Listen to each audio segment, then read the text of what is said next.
Bonjour à tous, ici Paul Ponceau pour un nouveau petit podcast d'Au-delà de l'illusion. Et c'est pour vous rappeler qu'il reste des places pour le webinaire du samedi 24 août 2024, donc du webinaire de demain. Ce webinaire va porter sur le jeu des entités sans âme. Donc là, on va vraiment monter à un niveau au-delà. Pourquoi? Parce que avant, donc, on a beaucoup parlé, disséqué le plan des entités sans âme. Mais au fil du temps, par l'intermédiaire de nos recherches, par l'intermédiaire des témoignages que j'ai reçus, en me plongeant aussi dans des livres anciens, notamment les livres de Charles Fort, de John Keel et la mythologie grecque, je me suis rendu compte qu'au-delà de cette manipulation des entités au niveau des cinq sens qui mènent vers un but précis, le phagocytage de nos âmes, la mise en place des interunivers, il y avait un autre degré de manipulation. Et cet autre degré de manipulation est un jeu vampirique. En d'autres termes, les entités jouent littéralement avec nous. Elles cherchent à nous prendre notre énergie. Elles cherchent à nous vampiriser et à jouer avec nous en prenant notre énergie. C'est un jeu absolument abominable, absolument abject, qui a du reste été découvert par les Grecs anciens. Quand Homère raconte le mythe d'Ulysse, il raconte en fait la notion de pion humain et de jeu, puisque Ulysse était un pion des dieux. Les dieux étaient Athéna et Poséidon essentiellement, et Athéna avait parié sur une issue favorable du voyage pour Ulysse, Poséidon sur une issue défavorable. Quand on regarde ça au second degré, et on voit qu'Ulysse est un espèce de pion ballotté par ses dieux. Quand on parle de dieux grecs, de dieux romains, de dieux égyptiens, on parle en fait d'entités sans âme. Et je me suis rendu compte au fil de nos recherches que ce jeu était présent au niveau du quotidien, notamment quand les gens parlent d'acharnement du destin, quand par exemple il y a un revers de fortune. Je me suis rendu compte que ce phénomène n'était pas naturel, que ce phénomène était lié à des jeux entre entités sans âme. Avec une entité sans âme qui pariait pour un chemin de vie favorable pour une personne donnée et une autre entité qui pariait pour un chemin de vie défavorable. Quand l'entité qui pariait pour un chemin de vie favorable gagnait, la personne avait une destinée heureuse. Quand l'entité qui pariait pour le chemin de vie défavorable gagnait, et il y a plusieurs étapes dans ce jeu, la personne subit ce qu'on appelle un revers du destin. Et ça, c'est quelque chose qui a lieu tout le temps, qui a lieu dans le quotidien. Et c'est lié à des jeux entre entités. Et ce jeu entre entités se retrouve également entre deux incarnations. La notion de karma, la notion de chemin de vie peut être reliée à la fois à ce jeu pervers entre entités, mais aussi elle peut être liée au fait que les entités jouent avec nous comme des pions. Et ça explique vraiment la notion de karma. On ne peut pas comprendre la notion de karma si l'on n'a pas compris la notion de jeu vampirique de la part de ces entités. Donc, on va développer tout ça de manière extrêmement approfondie dans le webinaire et on regardera comment ce jeu pervers des entités qui jouent littéralement avec nous affecte dans le quotidien. Et on parlera notamment de phénomènes comme le ciblage en réseau qui a un but précis. Ça, c'est clair, c'est net et c'est précis, mais qui va au-delà d'un simple but. Des personnes ciblées ont confirmé cette notion de jeu où des entités qui utilisent parfois des pions humains jouent avec les personnes ciblées. Et ça a été confirmé du reste par les enquêtes que j'ai pu faire avec nagistes de la chaîne Nag avec Nag en état de conscience modifié. Donc, Nag en état de conscience modifié a confirmé vraiment les mêmes choses.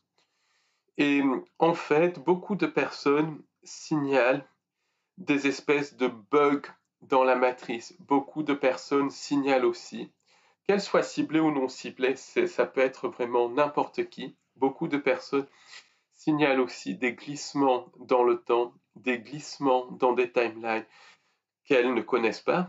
Pensons au cas de Madame X que j'ai évoqué dans le livre Les marionnettistes. Donc ces glissements dans les timelines, ça correspond également à ce jeu des entités. Les entités jouent littéralement avec nous.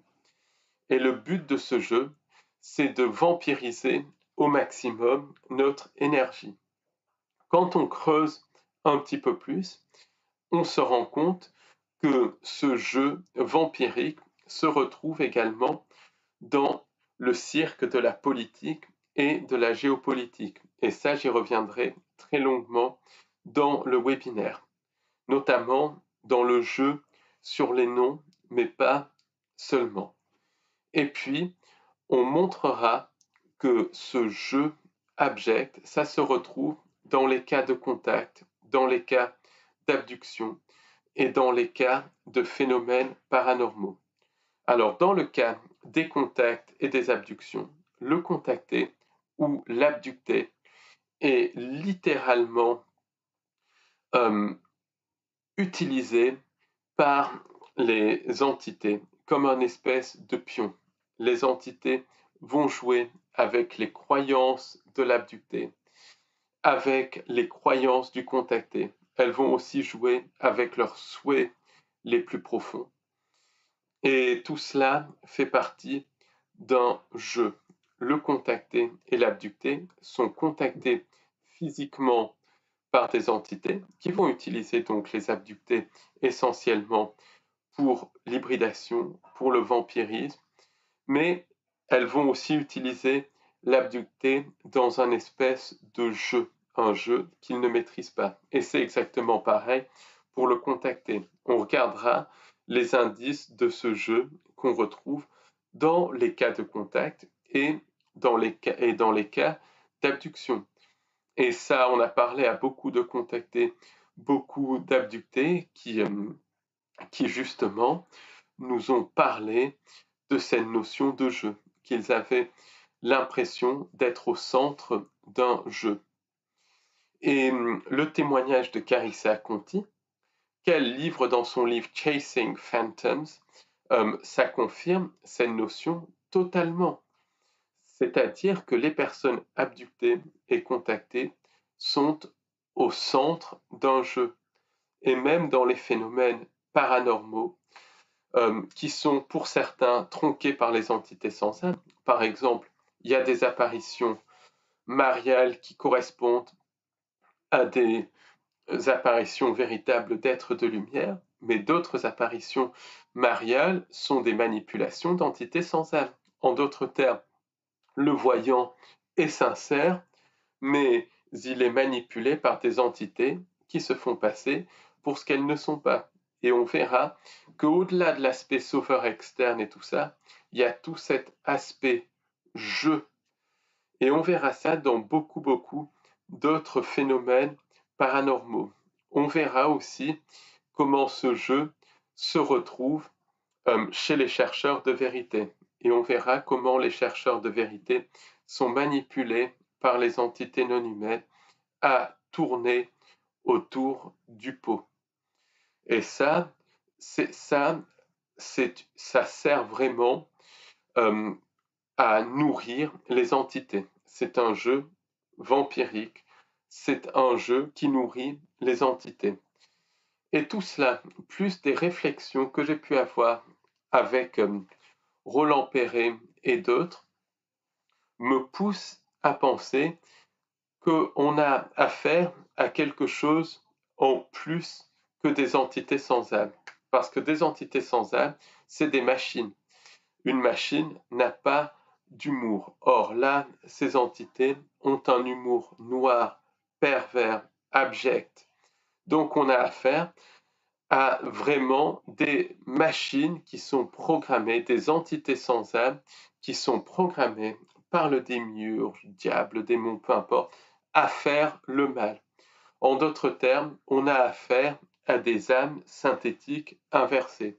Donc j'ai continué à employer le terme sans âme parce que c'est pratique, mais en fait, on a affaire à une inversion. Et l'inversion qu'on voit dans notre quotidien, où le bien devient le mal devient le bien, ça fait partie de ce jeu des entités non humaines. Donc c'est un sujet extrêmement vaste.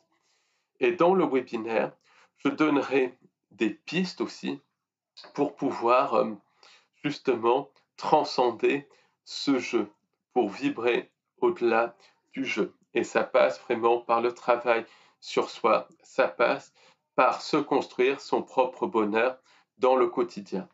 Donc si tout cela vous intéresse, n'hésitez pas à vous inscrire à notre webinaire qui aura lieu demain soir en direct de 18h à 22h.